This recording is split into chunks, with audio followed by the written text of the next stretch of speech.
I'm Darlene Tennis from Casa Q, and today we're going to learn how to make paper papel picado. So now we're ready to get started. We just need a couple of materials to get going, which is the paper tissue, scissors, twine or string, and glue. So now we're ready to start making the papel picado. You're going to get out your piece of tissue paper. This is a standard 20 by 20 size. You're going to fold it in half.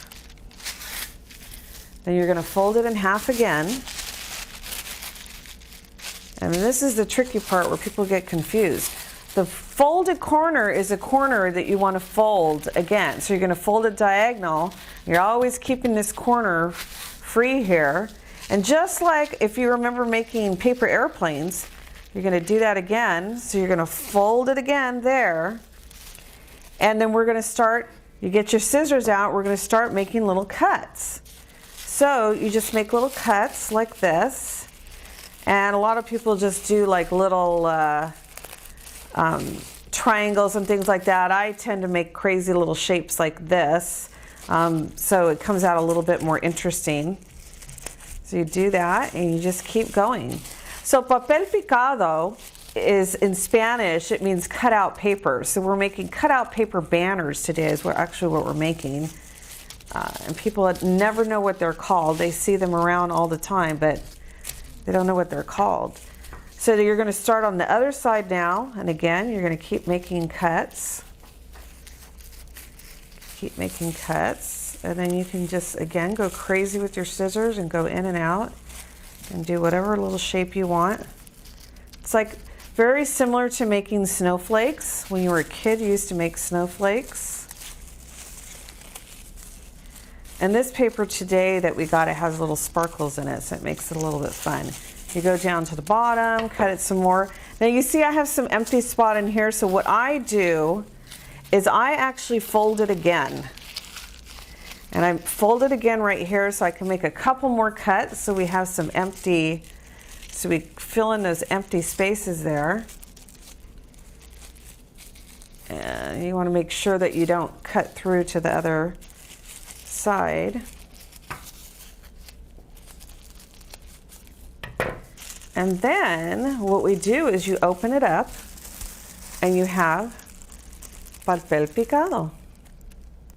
Again, this is Darlene from Casa Q, and we're all done making our papel picado, ready to get going, so hasta pronto!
So just go to a corner.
I think the worship here is true. I think it's authentic, and I think it comes from the heart. My life has been in the church, and that's part of my life. It's just nice to have that foundation. Being around the people who I worship with every Sunday helps me start the week fresh and relieve the stresses that I've had during the week. I experienced God in the relationships that I've had. Some of them have been for 53 years. Through Grace Presbyterian Church, I've been able to see who I really am and what's important in life, what's really important in life. The pastors at Grace, Steve and Gerald, have done a fantastic job as far as making us real comfortable to learn more about God in a fun way. I enjoy coming to church. I come because I like the fellowship that we have in our church. Just feels like coming home. It really does. And I felt that way virtually from the very beginning. No matter who you are, you will experience God at Grace Church.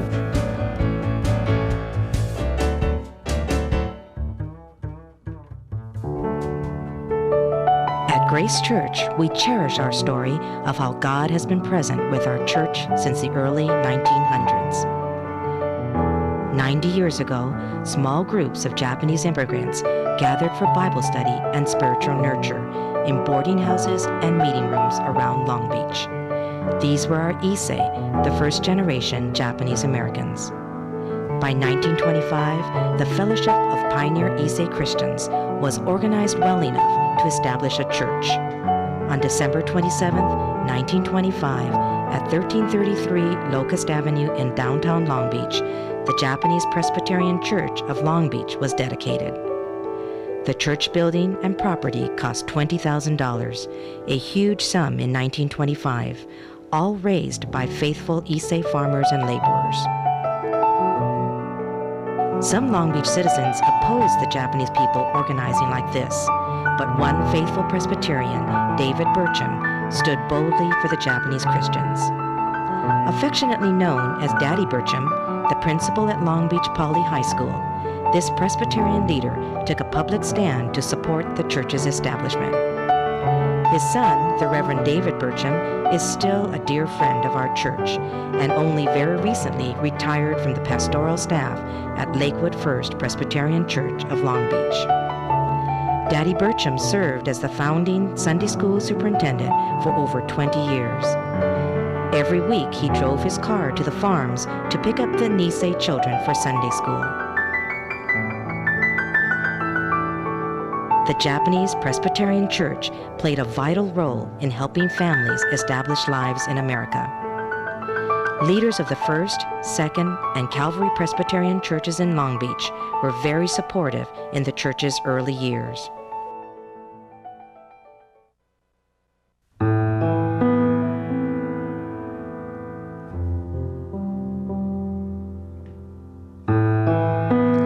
After the United States was drawn into World War II by Japan's attack on Pearl Harbor, everything changed for these Presbyterians of Japanese ancestry, even if they were American-born United States citizens.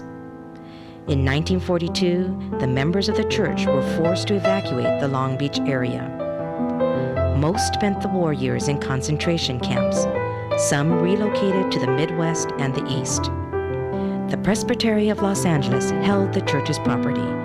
During the war, the Presbytery rented the church building to the Boys Club. After the war, some of the church members returned to Long Beach. It was a struggle to reopen the church on Locust Avenue after the war. The Boys Club did not want to vacate the building, and a dispute dragged out for years. By the end of 1948, the church had full use of its building again.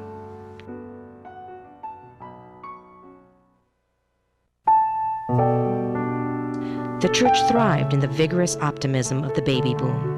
Our name was changed to Grace Presbyterian Church in 1954 during the dynamic ministry of Reverend Nick Iyoya. The Nisei were young adults starting families.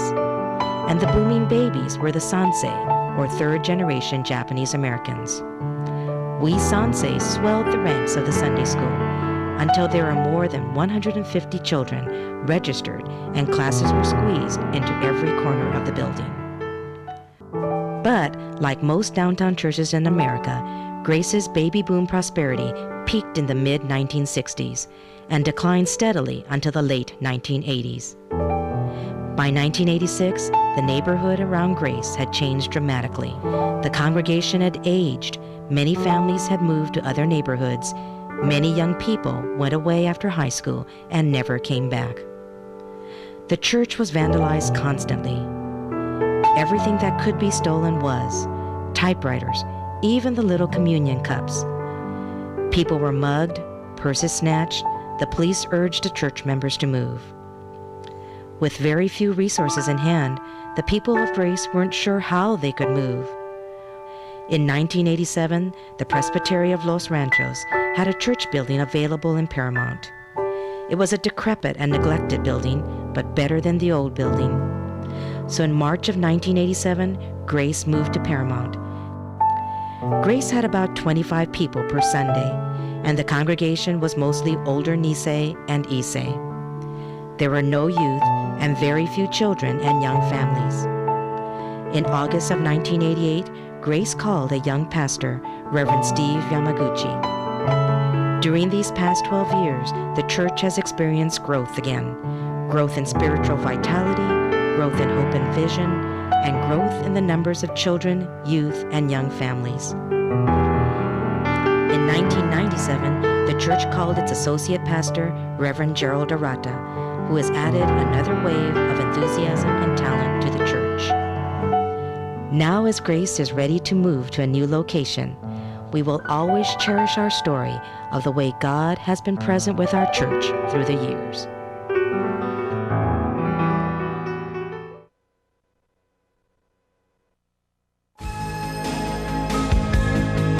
Grace has a lot of things that it can offer people. Among them are a sense of community. It's about being part of a family. Friendship. As a single person here at Grace Presbyterian Church, the children, I feel that they could be my own. They're so loving, and I love them, and I know that they love me. And also service to God. I feel that we're being challenged to go out and minister wherever we are. You want your kids to have the same that we have had. I want my kids to know, as I found out, that God will never leave you, no matter where you are, and that you can always seek refuge in His arms. Just having Grace throughout my whole life has been really helpful, especially in times that are hard, or in times that I'm struggling, or just times that I'm just busy. You want your kids to know, yes, that mom and dad loves you, will always love you, but there is someone more important and someone bigger than that will take care of you for the rest of your life.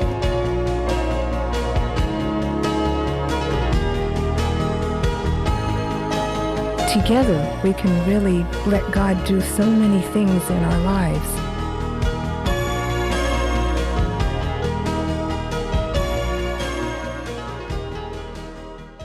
This is a country where faith and religion are deeply embedded.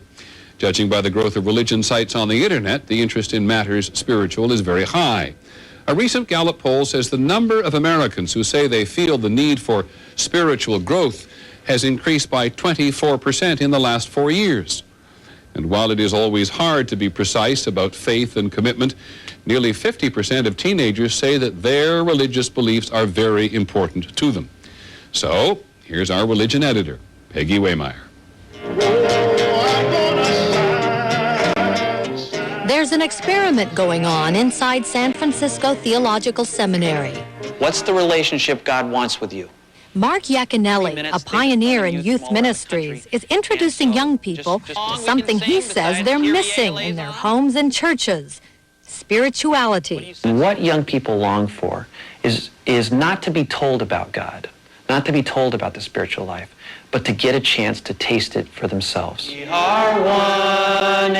So with a $600,000 grant from the Lilly Endowment, Yaconelli brings teams of high school students here to introduce them to the ways first-century Christians connected with God.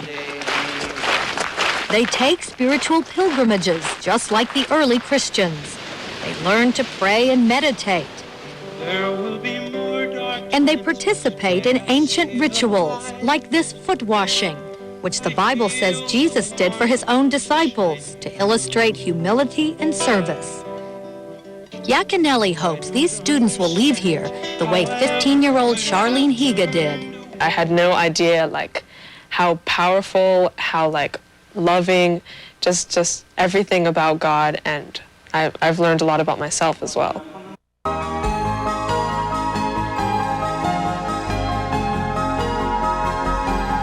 We are still learning how awesome and loving God is. Looking back at our history, we see blessing after blessing, and we have seen God's faithfulness even in the hardest times. But God has been preparing us for such a time as this. In this 21st century, people are craving an authentic experience of God. It's not about buildings. It's not even about religion. It's all about God. Let God fire your imagination. Let your dreams be as big as God's dreams for you. Experience God. Experience change. Don't look at yourself in the same old way. Take another picture.